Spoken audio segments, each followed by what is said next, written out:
Hello everyone, welcome to a new chess video. In this video, I'm going to show you the best opening trap you can use with the black pieces. And believe me, I'm not exaggerating. You can use this trap whether your opponent plays the king's pawn, that is e4, or the queen's pawn. And since these two are the most popular moves in chess, you can use this opening trap in 99% of your games. So come on, let's get started. What happens if they start with the king's pawn? What should I do? It's very simple. We're going to use the Alekhine defense, knight to f6, a very uncommon defense. Things are already looking good from the start. It's even better with the black pieces. You can play it against the king's pawn and against the queen's pawn, which is great, and on top of that, it's a defense that's not used very often. So far, everything is perfect, but don't worry, it's only going to get better. We threaten the pawn, that's obvious. The most logical and best move here for white is without a doubt to advance this pawn. They turn the weakness into a threat. Now they're threatening this knight. Chess teacher, where should I put it? Remember this well. You should place the knight next to the pawn. Very good. Now we've moved the same piece twice, which is not recommended at all, and we're letting our opponent take control of the center. Very good move, but don't worry, our trap is coming up. Now, the theoretical move in the Alekhine defense would be d6, but we're not going to follow theory. Instead, we're going to set up the opening trap. What's more, this opening trap works extremely well. We're going to play this pawn to b5, a move that looks very strange. Your opponent might think, let's see, I've got a really bad opponent. If he's leaving this pawn, he's giving me the center. Well, once you set this trap, your opponent might take the pawn, or they might not.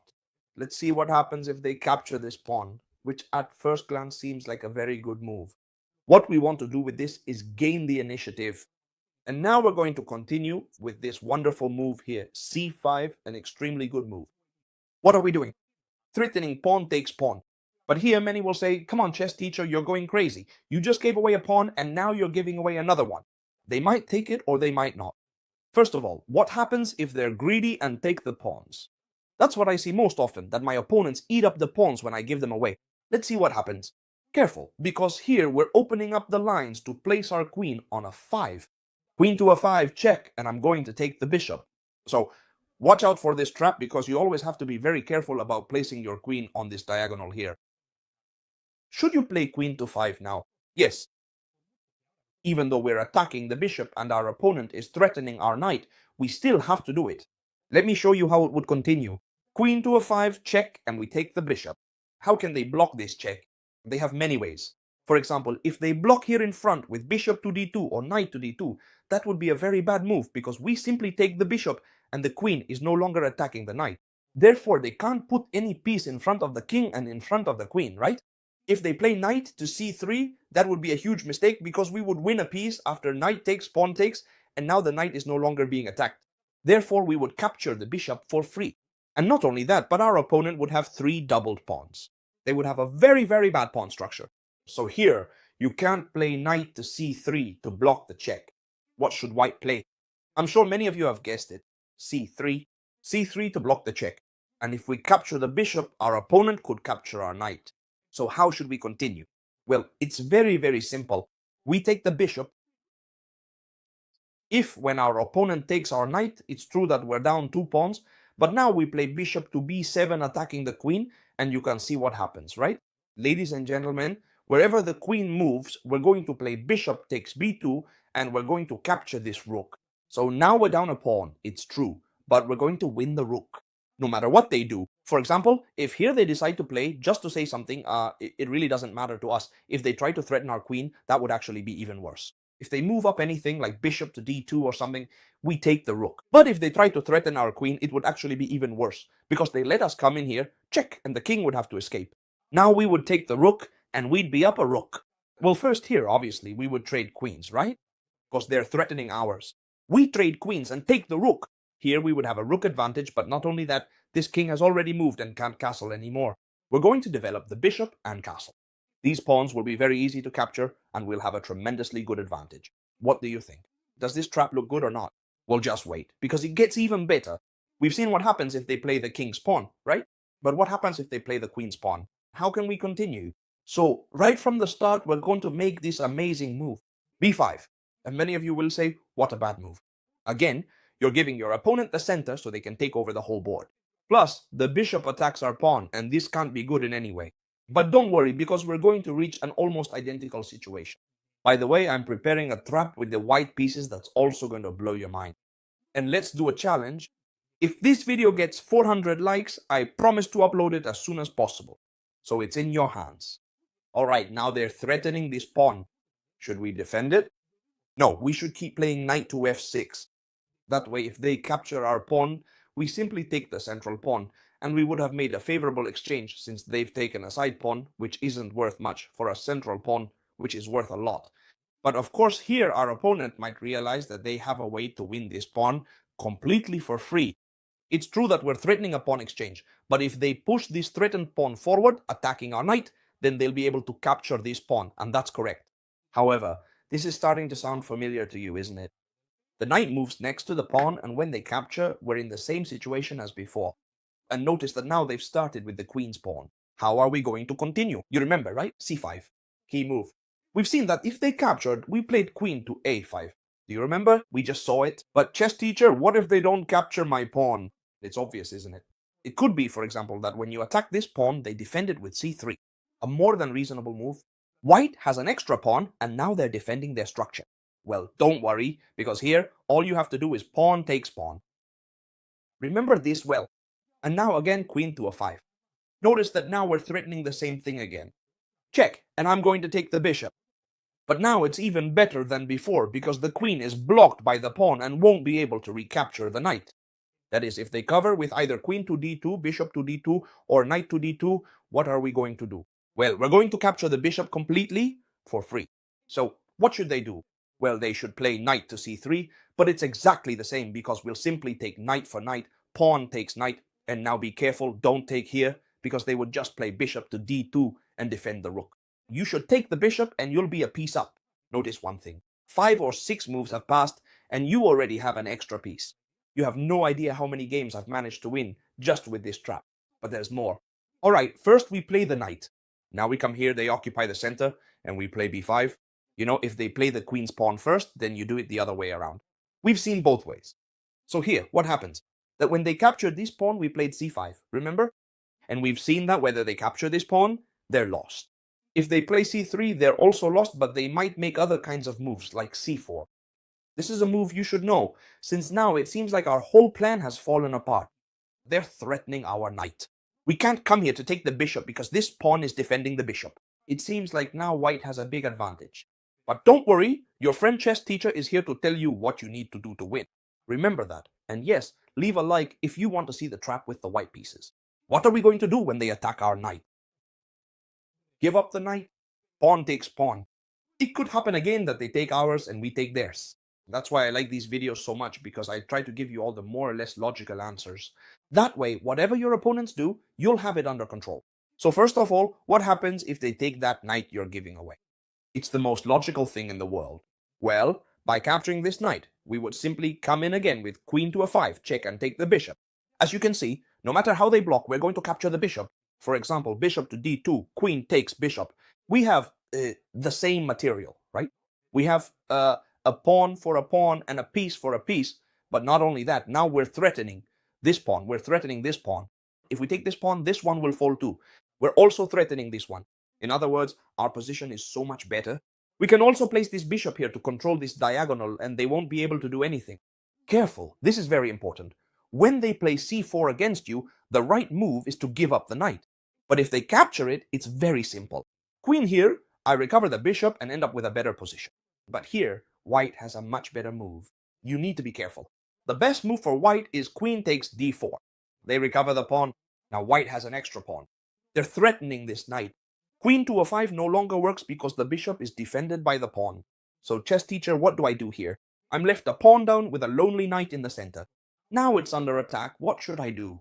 Don't worry, because here we have a very, very good move. We're going to jump with the knight to b4. The threat is obvious. What are we threatening? Well, if it were our turn again, we'd play knight to c2, check, take the queen, take the rook. A textbook triple attack. But white has a very natural way to defend this square with knight to a3. We could continue with a 6, a very good move, and we'd be left with a slightly advantageous position. However, the one I like the most here, and that will help you win many games, is queen to a5 again. Notice that if you really study this video, you'll be able to win a ton of games because it's a gold mine. If I tell you now, very well, I'm threatening discovered checks here to capture the queen, to capture the rook, how would you stop this discovered attack? I'm sure that many of you would play bishop to d2, if not the majority. And that's exactly what your opponents will always play, bishop to d2. Well, you know what? You've already lost. Here comes a brutal bombshell. And I'll give you 3 seconds to see if you can find it. Come on, let's go. 1, 2, 3. Here's the spectacular bombshell. Queen takes knight. An impressive queen sacrifice. We eliminate the defender of the c2 square, and now we jump in with the knight. Check, rook, queen. Wherever they move, we're going to gobble up the queen. And we end up with an extra piece. Look at this. 1, 2, 3, 4. 1, 2, 3. And not only that, the king can no longer castle. We're threatening over here. The opponent's pawn structure is a complete disaster. This position is completely winning. Wait, because the best part is yet to come. When you play c5, there's a very tempting move for white that actually seems to be their best option. This bishop has already done its job by capturing that pawn. Their best move seems to be retreating it to c4 while threatening this knight here. Could they play that against you? Obviously they could. They're threatening our knight. What do we have to do? Well, pay attention. We're going to give it away anyway. Why? Because it doesn't matter if they capture this knight or not. Whenever they capture it, we'll have queen to a 5 check available and we'll get the knight back. That's why this tactic works so well. If they don't capture this knight, then we'll defend it with bishop to b7. This knight is going to be extremely strong here in the center. We can also reinforce it with e6 and this bishop would come out. Obviously, the best idea white has here is to capture this knight. How should we continue? Queen to a 5, check. It doesn't matter to us how they block, that's obvious. No matter what they use to block, we're going to capture this bishop. And the best part of all is not that we've captured the bishop, because they've also captured a knight, so we're equal in material. However, we're in a much better position. Our diagonals are open, and best of all, we're attacking this pawn and we're attacking this pawn. 2 pawns. Moves like queen to f3 do not work to defend this one, because we would take this one. A move like f3 doesn't work either, because we would take the other one. There's only one move that works to defend these 2 pawns, and that's knight to f3. I love that our opponent only has one possible move. That way, we know for sure which move they're going to use. Otherwise, they'll lose immediately. And when they play knight to f3, we have a wonderful move that gives me goosebumps. Bishop to a6. This move is responsible for keeping the king in the center. Do you see it? Now they can't castle because this bishop blocks castling. And not only that, but here I checked what the most commonly played move in this position is, and it's c3. That means white doesn't realize what we're really threatening with bishop to a6. The move is queen to e4. Boom. Why? We're giving check, and notice that the king can't escape. The bishop is there. So they're going to have to sacrifice material, no matter what, to keep playing. If they put the queen, it would be mate, right? So they absolutely have to put the bishop, but notice that this position is obviously falling apart. We're going to capture this bishop, then when they recapture, we'll take with the queen, giving check. This position is going to be absolutely terrible and will almost certainly end in checkmate one way or another. Careful, careful, careful, careful. White does have a winning line. However, it's a line that's practically impossible to find. Here, the correct move, as we've seen, was bishop to c4. And what were we going to do? Remember, okay, they're threatening our knight and we actually want to give it away. Why? Because we always have the tactic of queen to 5 check to win back the piece. You remember, right? Very good. Well, I can assure you that no one is going to find this move because there's only one move that wins and it's extremely hard to find. Do you know what the move is? Knight to c3. Completely giving away this knight. Do you see how strange this move is? But I still want to tell you how you should play if your opponent finds the right move, just in case, so that you're well prepared after watching this video. You want to give me the knight? Alright then, I'll take it. You take the knight and we get into the game. They capture yours and on top of that, they attack your rook. Well, of course, here they're threatening your rook. If we were to capture here, they would capture over there and that rook would be in trouble. We're not going to do that. What move do we love? Queen to a5. Your opponent won't expect it because now we're setting up a very interesting discovered attack here. If your opponent captures your pawn, don't worry, not queen takes pawn, check, we attack here, we're going to take this pawn with check. So this would be a very bad idea for the white pieces. What should they do? Without a doubt, obviously take the rook. We're giving away a rook completely for free. They have to take the bait. And now we need to continue with the next move. It's important to remember this order, okay? Make sure you remember. Get your antennas ready. Pawn takes pawn, discovered check. There's only one move that works here, because if, for example, they block with the queen, we would take queen for queen and then capture, promoting to another queen. So they have to block with bishop to d2. A very interesting move. It attacks our queen. If we capture here, promoting to another queen, they would simply capture and attack us here. So what do we have to do? Promote? No.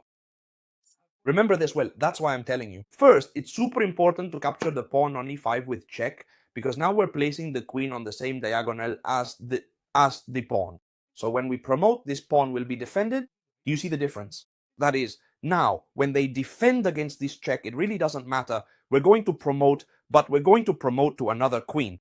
So check with this queen. They can't block here because of this one, and they can't block here either because that would be checkmate. In other words, they've tried to play in the best way possible, but what they don't know is that we're going to sacrifice the rook to put them in trouble again. So this has been a truly impressive trap. Remember, if we reach 400 likes, I'll post an amazing trap with the white pieces. I promise you'll want to see it. So I hope you loved this video. Subscribe to the channel so you don't miss any of the upcoming videos. And as always, I'll see you tomorrow in the next video, friends. Goodbye.